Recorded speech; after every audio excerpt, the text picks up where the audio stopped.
Video system कर video चल रही है, खाली रिकॉर्ड हो रहा है।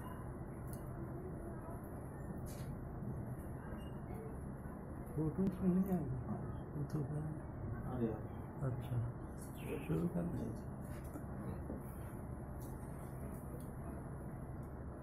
मजलिस शुरू होने जा रही है। जो लोग शिरकत करना चाहें तशरीफ़ लाएं। नहमदुहु व नुसल्ली अला रसूलिल करीम, अम्मा बाद, फ़ाऊज़ु बिल्लाहि मिनश शैतानिर रजीम, बिस्मिल्लाहिर रहमानिर रहीम। अल्लाहु वलियुल लज़ीना आमनू युख़रिजुहुम मिनज़्ज़ुलुमाति इलन नूर। मुअज़्ज़िज़ सामीन, सामियात व हाज़िरीन किराम, अभी हमने कुरान शरीफ की एक आयत तिलावत की। अल्लाह ताला का इरशाद है, अल्लाह ताला ईमान वालों के वली हैं, दोस्ती रखते हैं ईमान वालों से और ईमान वालियों से, और उनको निकालते रहते हैं अंधेरियों से नूर हिदायत की तरफ। वाह, अल्लाह की क्या शान करीमी है कि अपने बंदों पर इतनी इनायात हैं। सुभान अल्लाह। तो ये जज्ब की आयत है और ये आयत मुज़ारा में नाजिल हुई है, यानी अभी भी अल्लाह ताला ईमान वालों ईमान वालियों को अपना वली या वलिया बना रहे हैं और आइंदा भी बनाते रहेंगे। तो अल्लाह ताला के फज़्ल की, करम की कोई इंतहा नहीं है कि अपने बंदों और बंदियों के ग़ुलामी के सर पर अपनी दोस्ती का ताज रख रहे हैं। इससे बड़ा ताज हो नहीं सकता। तो जो ताजवर हैं वो अपनी खुशनसीबी पर नाज कर सकते हैं। अल्लाह की क्या शान है।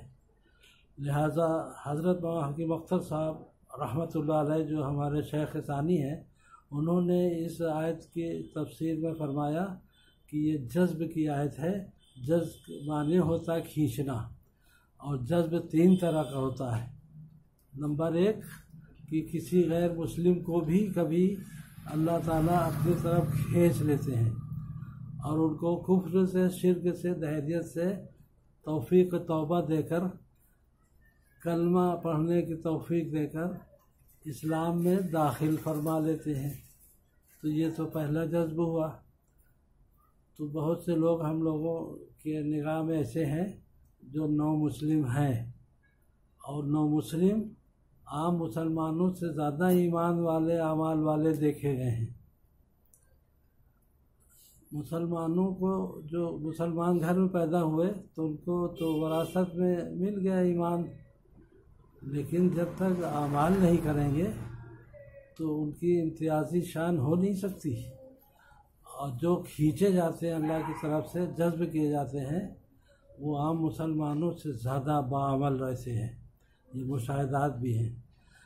और दूसरा जज्ब ये है कि मोमिन तो हैं, मुसलमान घर में पैदा तो हो गए, लेकिन नाफरमानी में मुब्तला रहते हैं, मनमानी मनचाही ज़िंदगी गुजारते हैं। तो ऐसे लोग जो अल्लाह को नाराज़ किए हुए हैं, उनको फासिक कहते हैं, फासिकाना ज़िंदगी गुजार रहे हैं। तो हज़रत ने फरमाया कि जैसे काफिर होना अच्छी चीज़ नहीं है, वैसे मोमिन फासिक होना भी अच्छी चीज़ नहीं है। नाम का मुसलमान होना काफ़ी नहीं है। लिहाजा बाज़ फासिकीन को भी अल्लाह ताला अपनी तरफ जज्ब फरमाते हैं और माजी के गुनाहों से तौफीक तौबा देते हैं और हाल को उनके नेक अमाल की तौफीक देकर रोशन फरमा देते हैं। और तीसरा जज्ब है कि शुरू से तो अल्लाह अल्लाह कर रहे थे, तो अल्लाह की रहमत जोश में आई कि बहुत दिन से हमें याद कर रहे हैं, हमारी फरमा बरदारी कर रहे हैं। लिहाजा अल्लाह ताला उनको भी जज्ब करते हैं और ता ज़िंदगी उनको तौफीक ताअत देते हैं। तो ये 3 तरह का जज्ब हो गया। तो अब अपना अपना जायज़ा लेना है कि हम लोग भी कहीं से जज्ब किए गए हैं कि नहीं। एक अख्तर साहब हमारे यहाँ मजलिस में बराबर शिरकत करते थे अब ज़्यादा उम्र हो जाने से, ज़ोफ़ की वजह से, बीमारियों की वजह से आ नहीं पाते। तो उन्होंने जब जज्ब पर ये बयान सुना तो हमसे कहते थे कि हज़रत हमारे लिए दुआ कर दीजिए कि अल्लाह ताला हमको भी जज्ब फरमा लें। तो हमारे दिल में आया कि जज्ब जब हो जाते हैं तो उसकी कुछ अलामात होती है।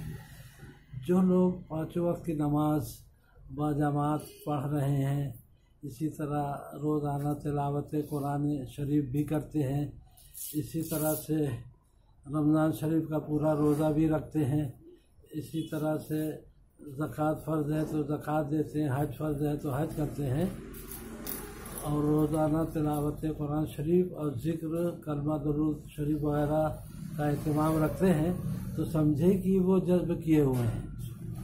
अब इसमें भी मरातिब हैं कि कौन ज़्यादा इन्हमाक के साथ, इखलास के साथ इबादत कर रहे हैं, और फ़राइज़ वाजिबात और सुन्नत मुअक्कदा गैर मुअक्कदा के साथ साथ फिर नवाफिल का भी कितना एहतमाम कर रहे हैं।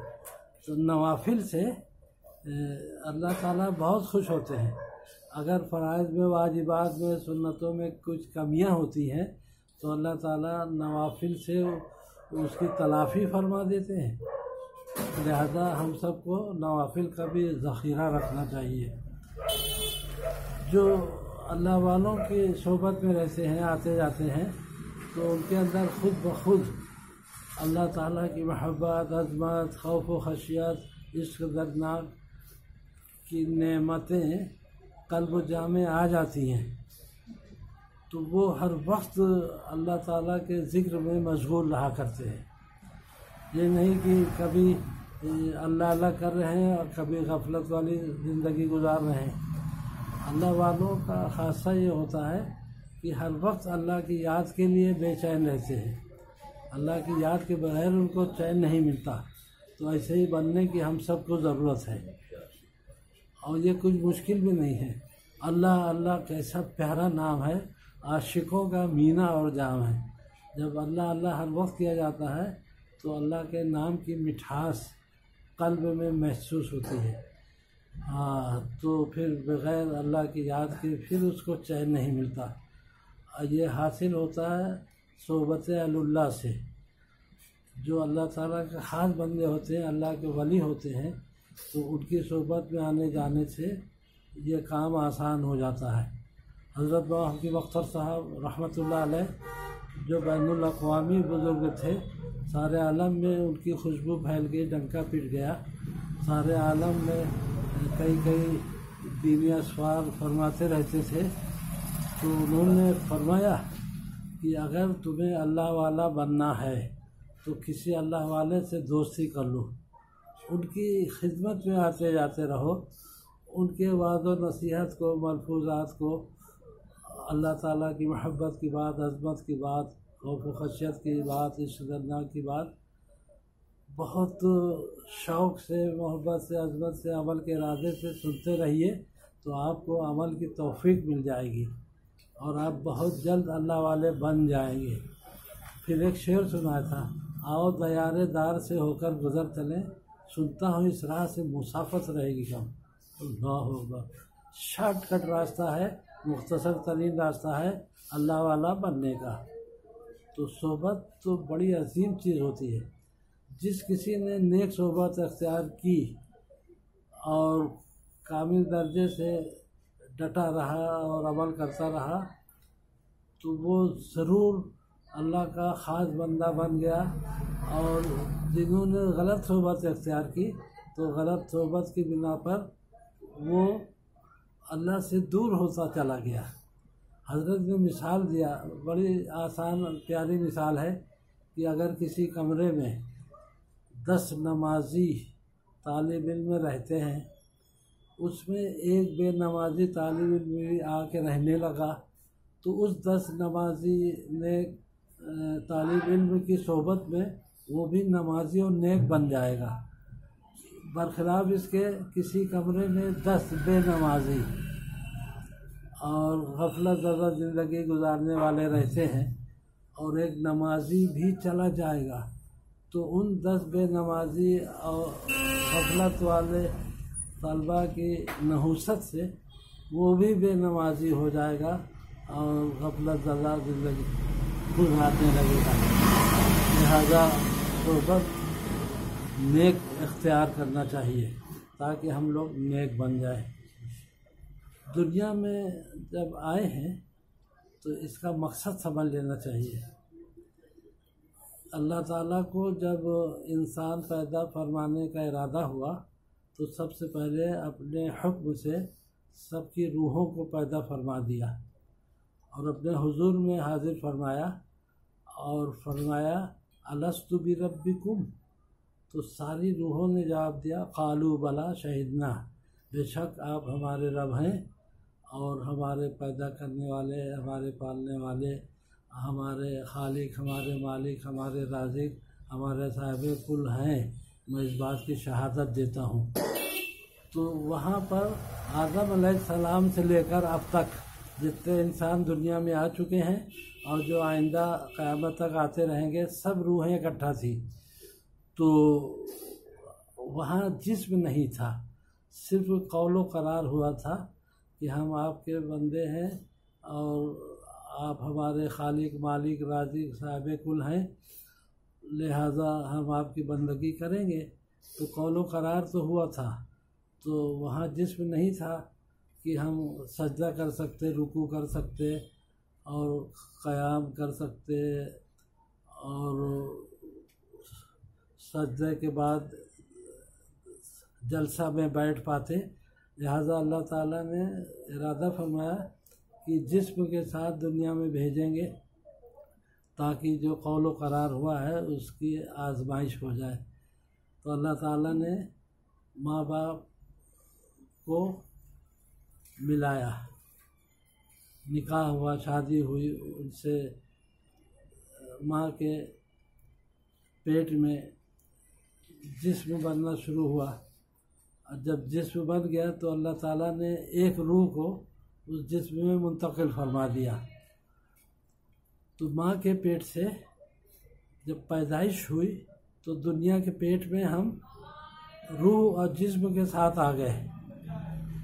और मुसलमान घर में जो पैदा हुए वो खुश नसीब हैं कि गोद ही से उनको तालीम तरबियत मिली और कलमा पढ़ने की और दीन की बात सुनने, समझने की, चलने की उनको इल्म हासिल हुआ।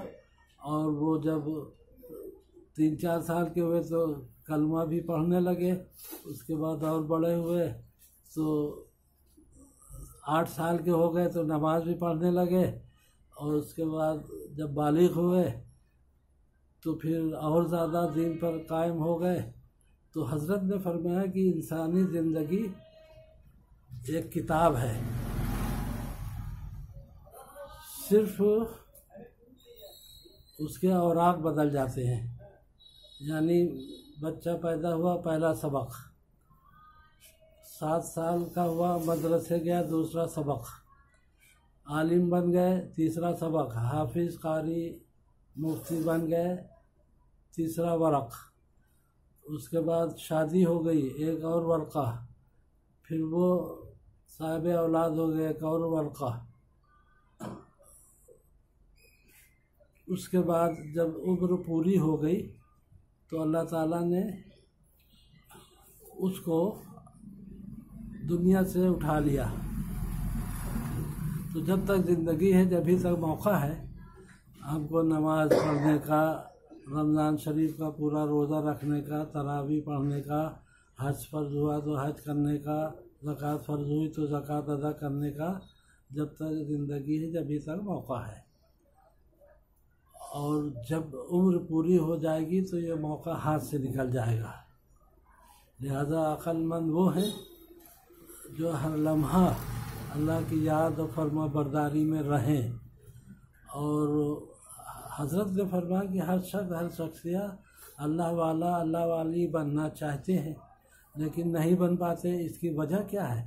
फरमाया कि दो दुश्मन भी लगे हुए हैं।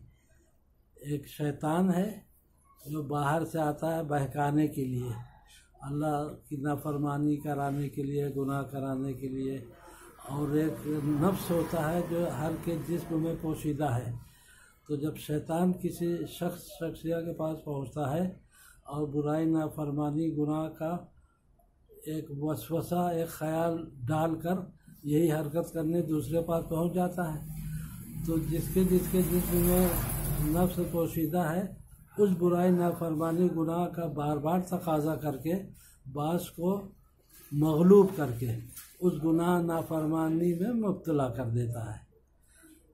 तो हज़रत ने फरमाया कि नफ्स शैतान से होशियार रहना चाहिए। ये दो दुश्मन हैं जो अल्लाह वाला बनने में रुकावट पैदा करते हैं। फरमाया कि ये बताओ कि रहमान का हक़ ज़्यादा है कि शैतान का? सब ने कहा रहमान का। तो फरमाया फिर रहमान के अहकाम पर चलो, क्यों शैतान के चक्कर में फंसते हो, नाफरमानी करते हो? क़यामत के दिन जब शैतान और उसका सरदार इब्लीस जहन्नुम में डाले जाएंगे तो उसके जितने दुनिया में शागिर्द थे और गुनाहगार थे, नाफरमान थे, वो भी इनके लिए भी जहन्नुम का फैसला होगा। तो वो लोग कहेंगे या अल्लाह, यही शैतान यही इब्लीस था जिसने हमको बहकाया था, वरना हम भी खूब अल्लाह अल्लाह करते और हम भी अल्लाह वाले बन जाते तो आज हमको दोज़ख में न जाना पड़ता। तो वही इब्लीस शैतान कहेंगे तुम लोग हमारे बहकाए में क्यों आए, तुमको रहमान की बात माननी चाहिए थी, तुमने शैतान की बात क्यों मानी? जब तुम हमारी बात मान रहे थे तो फिर चलो हमारे साथ, जहन्नुम में साथी में ले जाएगा। तो क्या ये मोटी मोटी बात भी हम लोग नहीं समझ सकते, जबकि ये बातें कुरान शरीफ की रोशनी में है, हदीस शरीफ की रोशनी में है, अल्लाह वालों के वाज से हम लोगों को मालूमात होती है।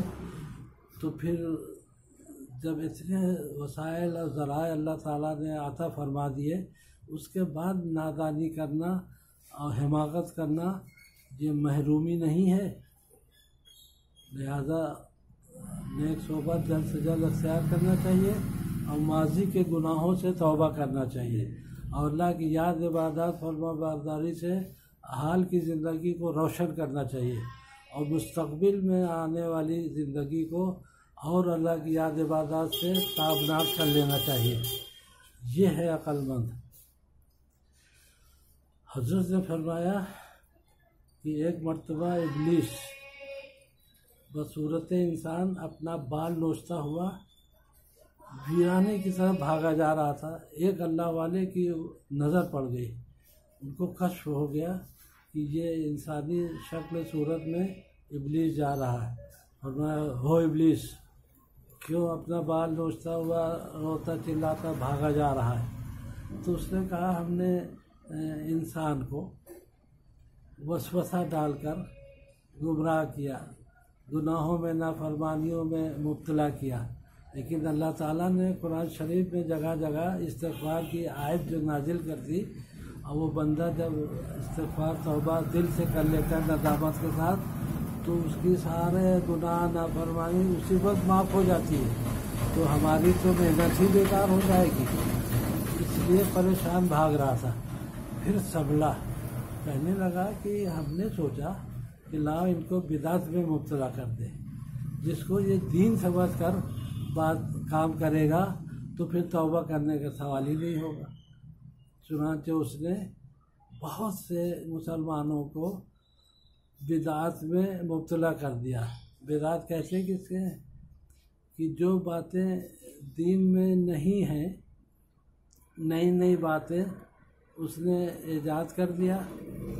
मसलन हम लोग कब्रिस्तान जैसे मिट्टी देने जाते हैं तो बहुत से लाइल्म लोगों को उसने इतना बहकाया कि कब्रिस्तान में जब दफनाने जाते हैं तो दफनाते वक्त अज़ान पुकारने लगते हैं और जब मुर्दों को दफनाते हैं तो एक खुराक खाना उसमें रख देते हैं, जैसे मुर्दा वो उनका खाना खाएगा।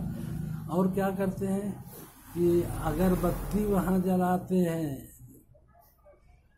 50 अगरबत्ती इकट्ठा बंडल का बंडल जला देते हैं और अपने मुर्दों के सराहने लगते हैं।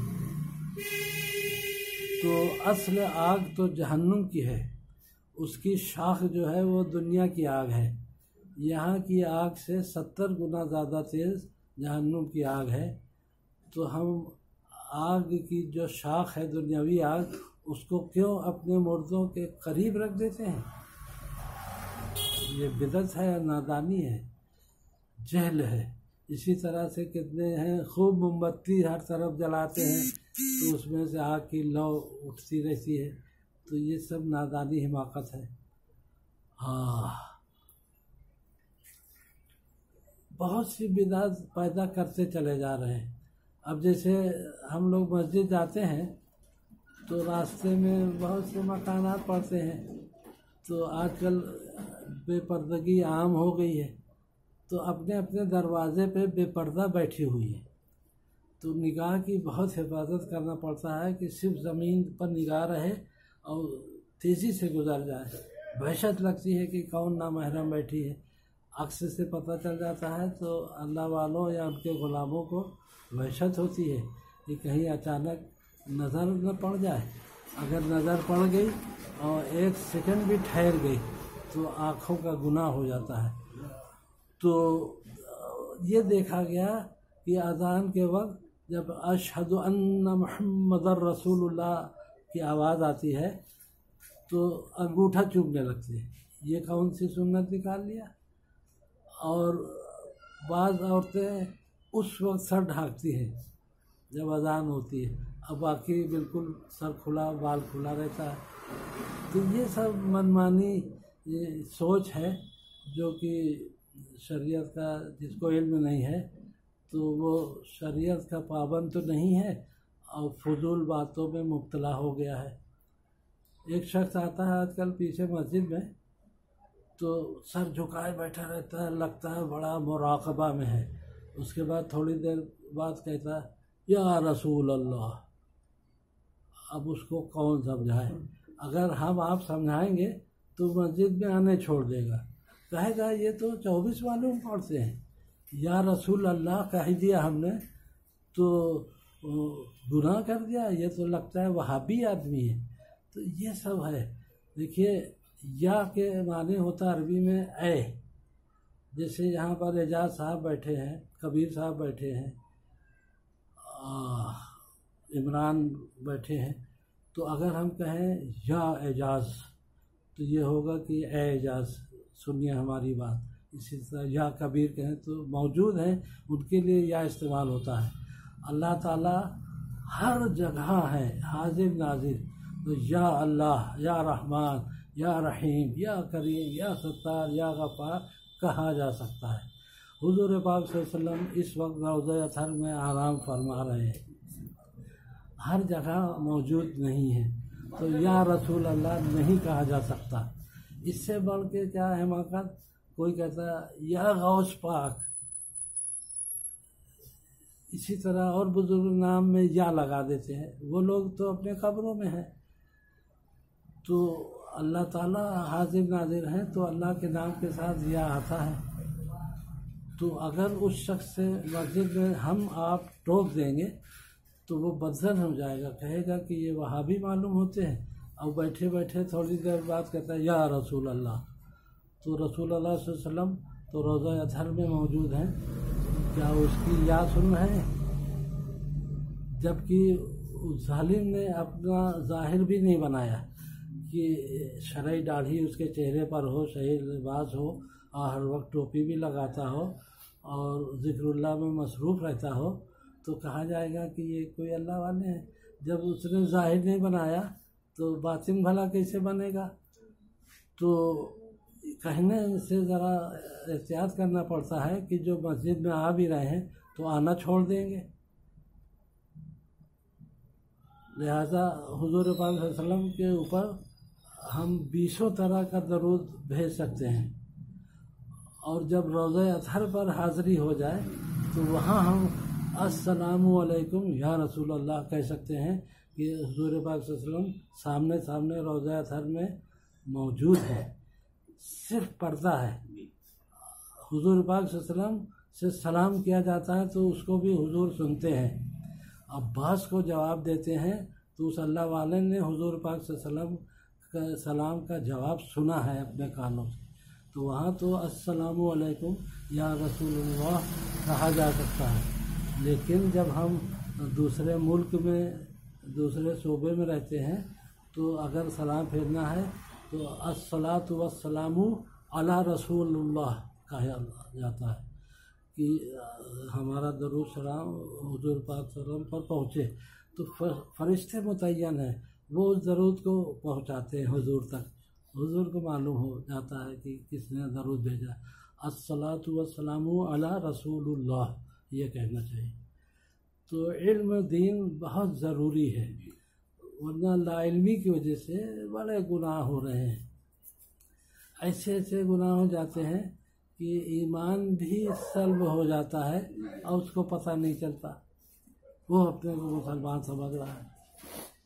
हाँ, एक दिन हस्ब मामूल हम अपने क़यामगाह से फजर के बाद मस्जिद से निकले तो कब्रस्तान की तरफ जा रहे थे। वालदा की कब्र है, तो मामूल था हर जुमा को फजर के बाद जाकर बहुत देर तक ज़्यादा से ज़्यादा पढ़कर रिसाल सवाब करते थे। तो रास्ते में एक मदरसा है गौसिया के नाम से, तो वहाँ पर कुछ लोग वज़ूगाह पर वज़ू कर रहे थे, गोया कि फजर की नमाज उनकी क़ज़ा ही हो गई थी, वज़ू कर रहे थे। एक आलिम शरई दाढ़ी शरई लिबास में हाथ में तस्बीह लिए अपना मामूल पूरा करते हुए जब गुज़रे तो ऊपर से उन लोगों ने कहा कि हाथ में तस्बीह लेके चलते हो। तो उन्होंने कहा कि हाँ क्या बात है, तो कहा दिखावा करते हो। तो उन्होंने कहा ये तो कल्ब का अमल है, अल्लाह ताला को इल्म है कि हमारे अंदर इखलास है या रियाकारी है, तुम कैसे फ़ैसला कर सकते हो। तो उसने कहा नहीं, तुम दिखावा करते हो। तो मौलाना थे, उनसे बहस में कौन जीत सकता है। उन्होंने कहा ये बताओ, तुम लोग जो छोटी छोटी सी दाढ़ी रखे हो, मोछे बड़े बड़े रखे हो, तो हम भी कह देंगे तुम लोग दाढ़ी का दिखावा करते हो। उसी में उलझे हुए थे। हम सिर्फ रास्ता चलते में इतनी गुफ्तगू सुन सके, एक सेकंड नहीं ठहरे कि जो अल्लाह ताला से राब्ता रखे हुए है और ज़िक्रुल्लाह में मसरूफ़ है, तो वो मखलूक में क्यों मसरूफ़ होगा। उतनी देर तो हम अल्लाह से दूर हो जाएंगे और उन लायकों के बहस मुबासा में हमारा वक्त ज़ाय हो जाएगा। तो ये नसीहत अहलुल्लाह देते हैं, अपने शयूख देते हैं।